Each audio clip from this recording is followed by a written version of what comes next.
Hello friends, welcome to cooking story. அப்பாவோட நினைவு நாள் அன்னைக்கு என்னோடய வீட்டில் நான் என்ன ரெசிபி செஞ்சது தான் இந்த வீடியோவில் சொல்கிறேங்க. திதிப்படி அம்மா வீட்டில் படைப்பாங்க. நினைவு நாள் அன்னைக்கு என்னோடய வீட்டில் நான் என்ன செய்வேன்றது தான் இந்த வீடியோவில் சொல்ல போகிறேங்க. எப்பொழுதும் அப்பாவோட நினைவு நாள் அன்னைக்கு புளி சாதம் செய்வேன். சில பேர் இதை காமெடியாக கூட சிரிப்பாங்க, என்ன இது புளி சாதம்னு சொல்லிட்டு. எதனால் நான் இதை செய்கிறேன்னா, அப்பா திடீர்னு தான் இறந்தாருன்னு வச்சுங்களேன். இறக்கிறதுக்கு ஒரு 15 நாள் முன்னாடி ஒரு 3 தடவை என்கிட்ட சொல்லியிருப்பார், ஒரு 4 பேருக்கு உதவி செய்யணும், நீ பெருசாக ஒன்றும் செய்ய வேணாம், கறிமீன் சாப்பாடெலாம் போட வேணாம், புளி சாதத்தை அள்ளி 4 பேர் சாப்பிட்டாவே அதுவே பெரிய ஒரு தர்மம்னு வரும்.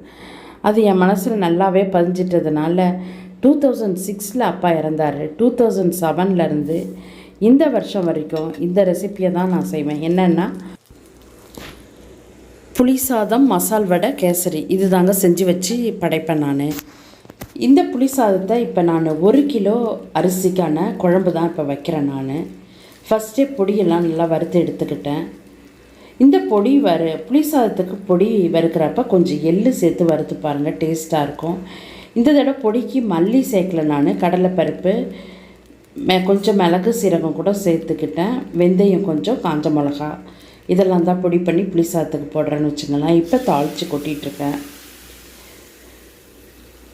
புளிக்குழம்பு நல்லா கொதி வந்த உடனே கொஞ்சம் வெல்லம் சேர்த்துக்குங்க. அது ரொம்ப புளி சாதத்துக்கு நல்ல ஒரு டேஸ்ட்டை கொடுக்கணும் வச்சுங்களேன்.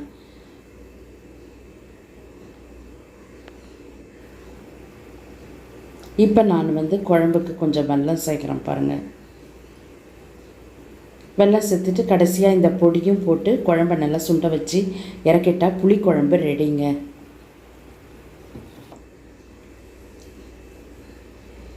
மசால் வடைக்கு வெங்காயம் கட் பண்ணி வச்சுருக்கிறேன். இப்போ புளிக்குழம்பு ரெடி ஆகிடுச்சு. புளி சாதம், மசால் வடை, கேசரி, இட்லி, சாம்பார், இது தாங்க இருக்கும். கடந்த 15 வருஷமாக இந்த ரெசிபி தான் செஞ்சு வச்சு படைப்பேன்னு வச்சுக்கோங்களேன். இப்போ புளிக்குழம்பு ரெடி ஆகிடுச்சு. நான் 1 கிலோ சாதத்துக்கான குழம்பு ரெடி பண்ணி வச்சுருக்கிறேன். 1 கிலோ அரிசியை பாதி பாதியாக குக்கரில் வேக வச்சு எடுத்து கொட்டிக்கிட்டேன். 2 ட்ரிப்பாக எடுத்து கொட்டி கிண்டிக்கிட்டேங்க புளி சாதத்துக்கு. அடுத்தது நான் சாம்பார், இட்லி சாம்பாருக்கு கடைசியாக இறக்குறப்ப சாம்பார் பொடி கூட கொஞ்சம் பச்சை வெங்காயம், கொஞ்சம் தேங்காய், இதை சேர்த்து அரைச்சி விட்டு கடைசியாக இறக்குறப்போ ஊற்றி கொதிக்க விட்டு இறக்குங்களேன். இட்லி சாம்பார் ரொம்ப சூப்பராக இருக்கும். ஏற்கனவே நான் இட்லி சாம்பாருக்கான வீடியோ போட்டிருக்கேன், டிஸ்கிரிப்ஷன் பாக்ஸில் லிங்க் கொடுக்குறேன், பார்த்துக்குங்க. இப்போ இட்லி சாம்பார் ரெடி ஆகிடுச்சு. அடுத்தது நான் செஞ்சது கேசரிங்க.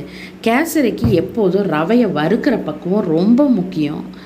நல்லா தாராளமாக எண்ணெய் விட்டு கொஞ்சம் சூடான உடனே ரவையை அழகாக வறுத்து எடுக்கணுங்க. நல்லா ஸ்மெல் அதோட ஷேப் கொஞ்சம் பெருசாகும்னு வச்சுங்களேன். ரவை அது வரைக்கும் நல்லா வறுத்து எடுத்துட்டால் நம்மளுக்கு முக்கால்வாசி கேசரி சூப்பராக வந்துடும். 1க்கு 3ன்னு தண்ணி வச்சு கேசரி ரெடி பண்ணோம். இப்போ இருக்க பதத்தோட இன்னும் கூட தளர்வாக இருக்கலாம். அந்த சமயத்திலே ஆஃப் பண்ணிட்டா நல்லா சூப்பராக நைஸான கேசரி கிடைக்கும் நமக்கு. இப்போ ஏலக்காய் பொடி போட்டு நான் இப்போ கேசரியும் ரெடி பண்ணிட்டேங்க. கடைசியாக நெய் விட்டு முந்திரி பருப்பு பொரித்து கொட்ட வேண்டியது தான் இந்த கேசரியில். போன வீடியோவில் கூழ் தொழுவுறதுக்கு நான் துடுப்பு பயன்படுத்தியிருந்தேன், பார்த்துருப்பீங்கள்ல. அந்த துடுப்பு என்னோட அப்பா தன்னோட நிலத்தில் தேக்க மரம் வளர்த்துருந்தார். அந்த மரத்தில் செஞ்ச துடுப்பு தாங்க அது. இது போல் அவரோட நினைவுகள் எனக்கு நிறைய ஞாபகப்படுத்தும்.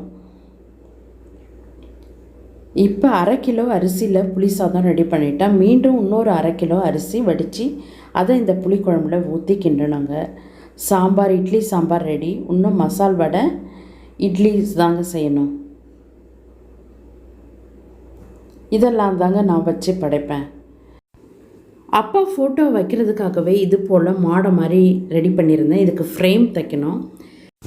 அப்பா ஐயப்பன் கோயிலுக்கு போகிறப்ப இந்த விளக்கு எனக்கு வாங்கி கொடுத்தாருன்னு வச்சுங்கலாம்.